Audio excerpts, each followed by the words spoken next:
Dans l'Évangile qu'on a en fin de semaine, on nous parle de la parabole du semeur. Vous savez, le principe est très simple. Hein? Je ne suis pas un grand jardinier, mais il faut que la semence meure en terre pour ensuite donner du fruit.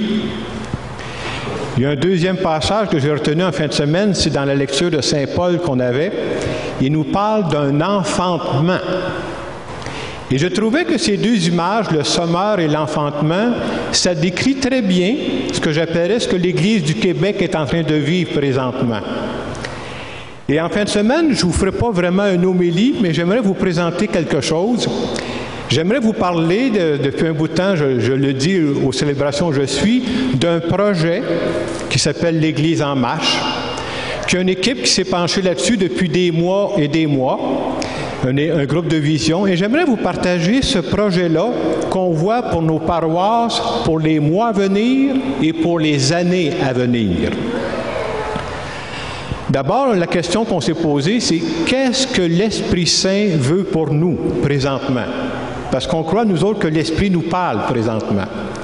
Et pour vivre cette démarche-là, on a été coachés par un prêtre du diocèse de Montréal qui lui-même a vécu un renouveau paroissial depuis quelques années dans sa paroisse.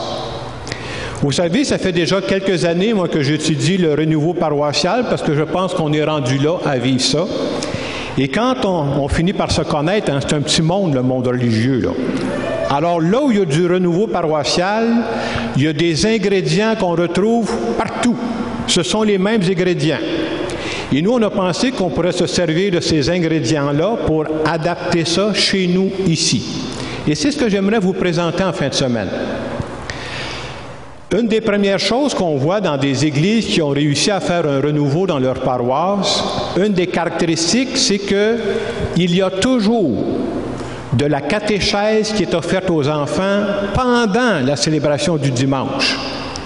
Alors, ce que ça fait, pendant qu'on vit l'Eucharistie, dans la première partie, les jeunes vont descendre, par exemple, au sous-sol ou dans un local quelconque pour vivre une démarche qui est adaptée à leur âge, puis ils vont remonter pour la célébration à partir du Notre Père. Alors, cette démarche-là, bien entendu, elle demande une certaine exigence de la part des jeunes et des parents qui doivent participer à ça, là. Et le but de la catéchèse, c'est bon de se dire ça, le but de la catéchèse, c'est pas d'apprendre aux jeunes du par cœur, on n'est pas là du tout, là. Le but de la catéchèse, c'est de faire vivre une expérience à ces jeunes-là pour que tranquillement, ils s'approchent de Dieu. L'autre impact que ces paroisses-là ont vécu, c'est que pour l'ensemble de ces jeunes familles-là, ils rencontrent des chrétiens, ça existe encore, des chrétiens qui se réunissent ensemble pour prier le dimanche. Et déjà ça fait tout un autre impact. Donc, première caractéristique, on voudrait qu'on ait une célébration dans laquelle les jeunes pourraient vivre la catéchèse en même temps qu'on vit la messe. Ça fait partie du projet d'Église en marche qu'on aimerait développer. Un deuxième aspect, bien entendu, qu'on a étudié de ce qui se passe dans différentes paroisses, à partir du moment où nous invitons à nos célébrations des jeunes familles, et que nous invitons, parce que le but de l'Église en marche, c'est d'avoir une Église dynamique qui a pour but de venir à la rencontre de toute personne, mais en particulier les gens qui ne vont pas à l'Église. C'est ces gens-là qu'on veut rejoindre. Et vous comprendrez que c'est 95% de la population. À partir du moment où on invite ces jeunes familles-là, puis qu'on veut rejoindre les gens qui habituellement ne vont pas à l'Église, ça suppose qu'on a dans notre unité pastorale ici une célébration de la fin de semaine qui est complètement différente des autres. C'est-à-dire qui est adaptée à ces gens-là. Alors, si on a des jeunes familles qui font la catéchèse, ça veut dire que, bien entendu, il faut que le message qu'on annonce pendant la célébration, ça c'est vrai pour toutes les célébrations, ce soit un message qui soit adapté à la réalité d'aujourd'hui. Moi, j'aime souvent dire que j'ai à commenter des textes qui se sont passés en Israël, mais à un moment donné, il faut que j'atterrisse à Mont-Saint-Hilaire. Il faut que j'atterrisse à Belleuil si on veut que les passages nous parlent. Mais plus que ça, pour que ces jeunes familles-là soient à l'aise, l'expérience qui s'est faite dans les paroisses qui ont renouvelé, ça demande une animation musicale qui est aussi complètement différente. Ces gens-là, ils commencent dans la foi, là. Ils ont besoin d'une musique beaucoup plus rythmée, une musique qu'on joue avec de la guitare, qu'on joue avec des claviers qui sont adaptés à eux. Et c'est ce qui vient créer de l'ambiance dans la célébration pour ces jeunes personnes-là. Bien entendu, quand on pense aux jeunes familles, ce sont des gens qui vivent dans notre monde d'aujourd'hui, c'est-à-dire dans un monde visuel, là. Ça veut dire qu'il faut avoir aussi des écrans pour que les gens puissent bien suivre la célébration et suivre les paroles pour les faire participer. Donc, vous voyez, c'est un aspect, à partir du moment où on s'ouvre à ces jeunes familles-là et qu'on veut rejoindre des gens qui ne viennent pas dans nos églises, ça nous oblige à faire des choix. Il y a un troisième aspect qui est toujours présent dans les paroisses qui vivent un renouveau paroissial. Et ce troisième aspect, c'est qu'on offre dans nos paroisses des parcours de croissance spirituelle pour les adultes. Vous savez, on vient célébrer la messe, c'est bien, mais pour nourrir notre foi, ça prend plus que juste la messe la fin de semaine, là. Alors, c'est important que nous autres aussi, on renouvelle notre foi. Pourquoi il faut renouveler notre foi? Pour qu'on devienne attirant. Si la foi est vécue à moitié, ce n'est pas attirant. Et dans ces parcours de croissance spirituelle, ça nous donne la chance d'avoir des lieux où on peut partager notre foi. On peut se poser des questions sur notre foi sans faire rire de nous, parce qu'on est entre nous, là. On est des gens qui sommes en recherche. Et ces parcours-là se vivent d'une certaine formule. La formule qu'on va proposer, c'est qu'au début, il y a un petit repas. Après ça, il y a une vidéo qu'on écoute. Et c'est après ça qu'il y a un échange qui se fait. Et à ce moment-là, toute personne, peu importe où elle est rendue dans son cheminement, va pouvoir participer à ça.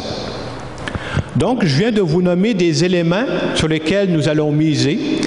Et à partir de l'automne, on va offrir déjà un premier parcours de croissance spirituelle qui s'appelle la gratitude. La gratitude, c'est quoi? C'est d'apprendre à dire merci pour ce qu'il y a de beau dans la vie. Merci pour nous qui sommes croyants au Dieu de la vie qui nous accompagne. Et le jour où on commence à faire ça, ça change notre façon de regarder la vie. Et quand on sera rendu après Noël, on va offrir un parcours qui s'appelle le parcours Alpha. Quel est le but du parcours Alpha? C'est de revoir quelles sont les bases de notre foi en Jésus ressuscité. Pourquoi on croit à nous? Pourquoi on croit à lui, nous autres? Est-ce que c'est une histoire inventée? Sur quoi ça s'appuie, là? Quelles sont les bases de notre foi? Et quand on retrouve les bases de notre foi devient plus vivante et ça a tout un impact autour de nous. Alors, je vous donne des éléments qui vont faire partie de notre projet d'Église en marche. Bien entendu, ce projet-là est développé dans la prière. Mais vous savez, je pourrais tout écrire ça sur une feuille et ça pourrait demeurer un beau projet sur une feuille. Nous, quand on a préparé ce projet-là, on s'est dit, si c'est le projet de Dieu, Dieu va mettre des personnes sur notre route pour que le projet se réalise. Alors, pendant les dernières semaines, il y en a qui me demandaient qu'est-ce que j'ai fait dans mes vacances. J'ai fait plusieurs choses dans mes vacances, mais j'ai quand même préparé ce qui s'en vient pour nous.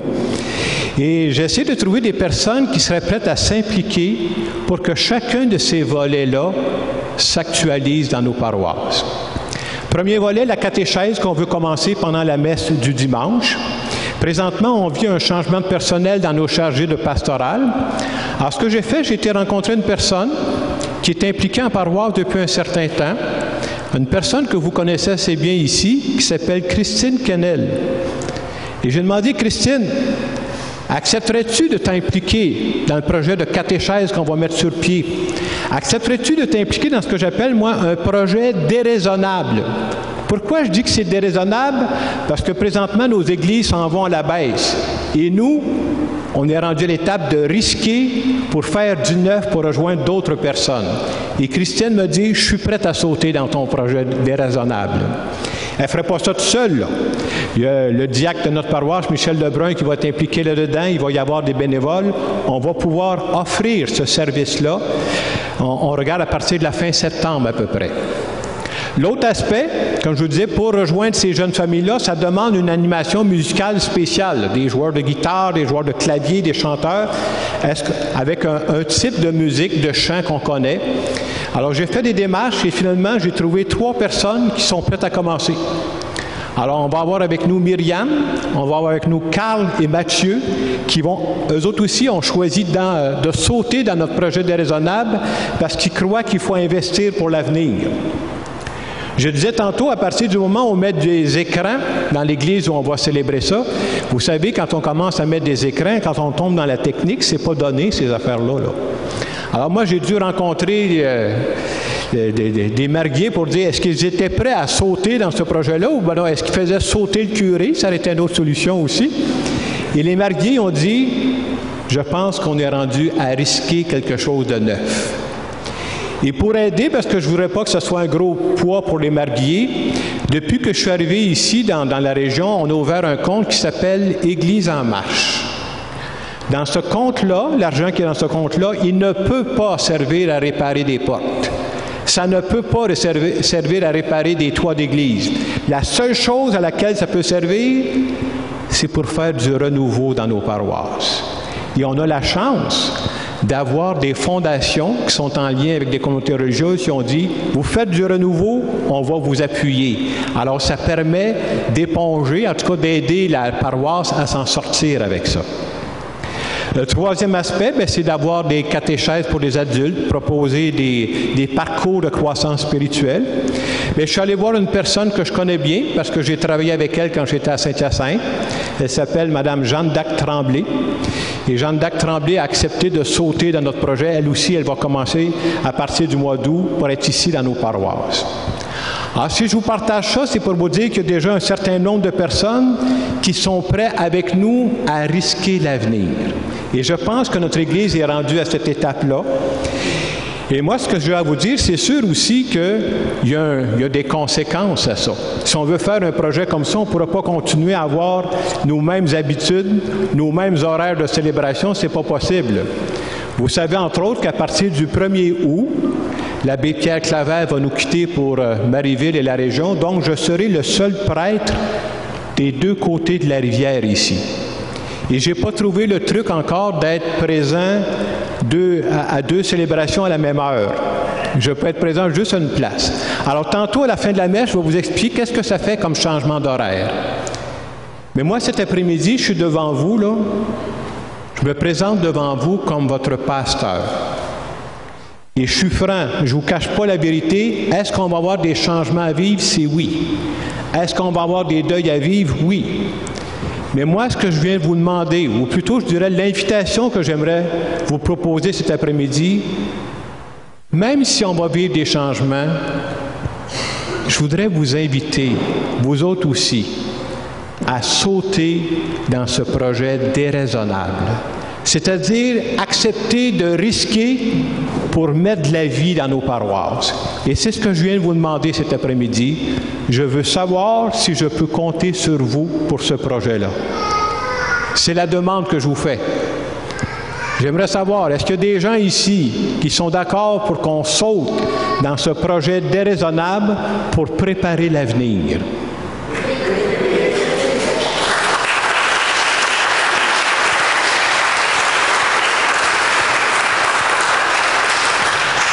Merci. Merci de votre appui. Tantôt, je vous dirai qu'est-ce que ça a comme conséquence pour nos célébrations. Il faudra vivre ça aussi. Et je crois sincèrement, on a toujours fait ça dans la prière depuis des mois, je pense que Dieu nous appelle à ça. Et dans le moment de silence qui va suivre, parce que ce sera le temps que j'arrête de parler, j'aimerais juste qu'on demande chacune de nous, que Dieu vienne nous préparer à vivre ces changements, parce que le Dieu qui nous accompagne, c'est le Dieu de la vie.